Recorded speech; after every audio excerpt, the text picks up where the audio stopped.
from Reigns, new band out of Indiana. You're on tour right now with Five Finger Death Punch and All That Remains. How is that going? It's going great.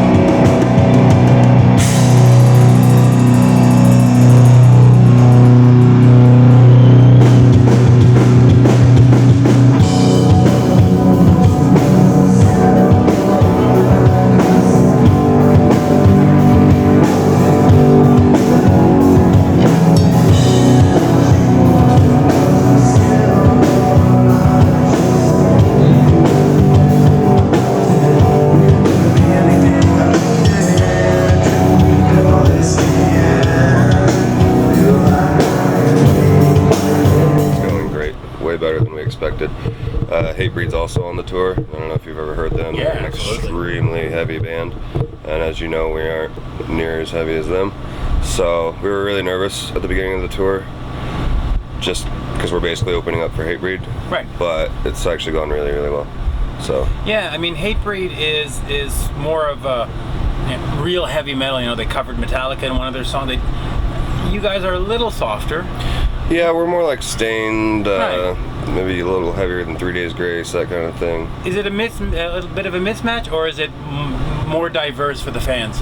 I think it's more diverse. People are really enjoying it. I mean, the response has been phenomenal for us, and even the band say it's been a really cool mix of, you know, just to have a band like us, because normally it's more of the HATEBREED type bands, right. Just the yelling and screaming and stuff. So to have a band that actually just sings the whole time, they say it's really a really nice thing to have. Now, speaking of singing, you got your first album out, Stories. Yep. How did that come about, and how long have you been writing for it? I actually wrote that album, well, a few songs I had written for a few years, and then the album's actually been out for a couple years. Right. But it's just now kind of getting the recognition, you know, right? Yeah, kind of gaining steam, and you know, things are moving. So I don't know, it's been a really cool process to watch it all happen, and I'm actually glad it's taken those couple years, you know, because now we can really sit back and watch and appreciate everything that's happening. So it's really cool. Will it make it easier on the sophomore album now that you've had? Yeah, I mean, I've had so long to write it. I mean, I probably have 3 or 4 albums written at this point. So we're doing. What is the plan for the second album? You know, I was hoping to be in the studio early next year, but now we keep getting tour offers, so it sounds like we're going to be on the road all year. So hopefully we get a chance to hit the studio sometime next year and release another album next year. Now, who are you planning on going out on tour with in 2012? Nothing's been confirmed 100% yet, right. So we've got a lot of offers on the table. So. Does it make you a better band to be on the road and really play the instruments and play the songs? 100%. Yeah. Especially a tour this long, because a lot of the tours we did were like 3 weeks long. So just when you hit the point where you're really, you know, playing at your best, the tour's done. So right.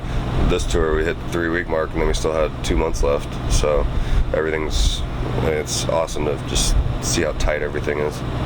Now, is there any recording equipment on the road with you right now? Yep. Okay, and musically, do you sort of do more of the same, or are you going to try a different direction?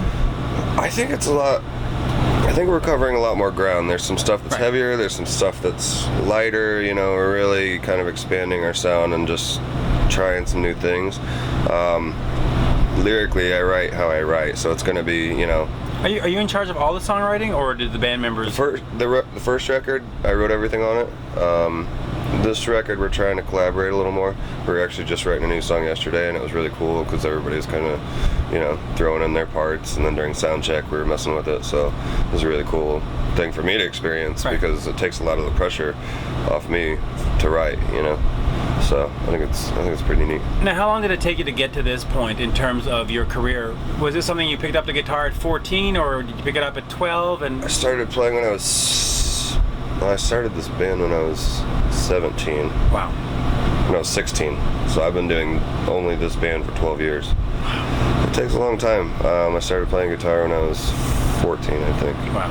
So Yeah, it's been a really, really long process, but I guess in my head I always thought if I just stick with one thing, and people will start to get familiar with it, and finally it'll hit. So. In those 12 years that it took to get to this point, were there points where it got really frustrating? You just say, listen, I got to go work somewhere else. I got to be an auto mechanic. Yeah, I mean, I was close to that point probably a year ago. Things just weren't where I wanted them to be, and I thought maybe So what keeps you going? I got really angry and decided, you know what, screw it, I'm just going to make it happen. So I'm making it happen, I guess. Right, but what was the turning point? Like, where did it go from 12 years of frustrations to this? You're on a tour, and you got an album, and you're on a tour bus. Right. I don't know. Like I said, we had done quite a bit of touring before, and a lot of them were good tours, but we just didn't break like I wanted it to break, and I just got fed up with the whole thing, and it was like, all right, I either quit now or I really go for it. And I was a tattoo artist for 7 years, and one day I just thought, like, financially I was really comfortable as a tattoo artist. Right. And the thing with a lot of musicians, I think, is you have to have that lack of success in your life to really drive you forwards. So one day I just stopped tattooing and put myself and my family in a position where I have to make this happen. I have to figure out how to make this work. So it took about 8 months to put together a team of people and put this tour together, and now here we are. And here you are, and it's working out. Yeah, it's working out great. And now we're in Canada today, Montreal. Any plans for overseas, Japan or Europe or anything like that? There's been talks of it. Okay. We're just kind of waiting and taking the offers in and seeing where things go. Now, the fans that are coming tonight are usually here for Five Finger Death Punch. How do they react when you come out? We actually have a lot of fans here, surprisingly. Okay. We've been around for so long and have toured for so long. We have a lot of people coming to these shows. So. Okay. But you're winning them over. Yeah, and that's the really cool thing. It took us a few shows, especially with the HATEBREED fans. Right. See, the Five Finger Death Punch fans and All That Remains fans are coming out for their radio hits for the most part. Right. We're getting played on the same radio stations, so people know. So the people we really have to win over are HATEBREED fans. It took us probably a week to figure out how to handle them, but now it's actually one of the funnest parts of the show for me. Yeah. Now, speaking of shows, you have a contest coming up where people can come and stand on stage with you? Yeah, you can go on our website and... Which is what, by the way? rainsmusic.com. Perfect. You can go on our website and enter, and it's called Fly to Shy, and basically whoever wins the sweepstakes, you get 2 flights, one for you and a friend, to Chicago. You get 2 VIP passes to the show. You get a huge merch bundle. You get hotel rooms paid for. You get, I think, $500 in spending cash, and then you get to stand on stage while Reigns is playing their set. That's not bad. I wish I could do it. Yeah, I kind of want to win it. Now, when does that show take place? December 18th. That's there. It's very cool, actually. Yep. And is there anything else that fans need to know? I think that's about it. Yeah. Check us out at facebook.com/rainsmusic. We have a MySpace, but I don't think anybody uses them anymore. So. And of course, go to iTunes and all that other fabulous it's all over stuff. iTunes or in all the Best Buys. So. Well, thank you. Thank you very much. My pleasure. Right.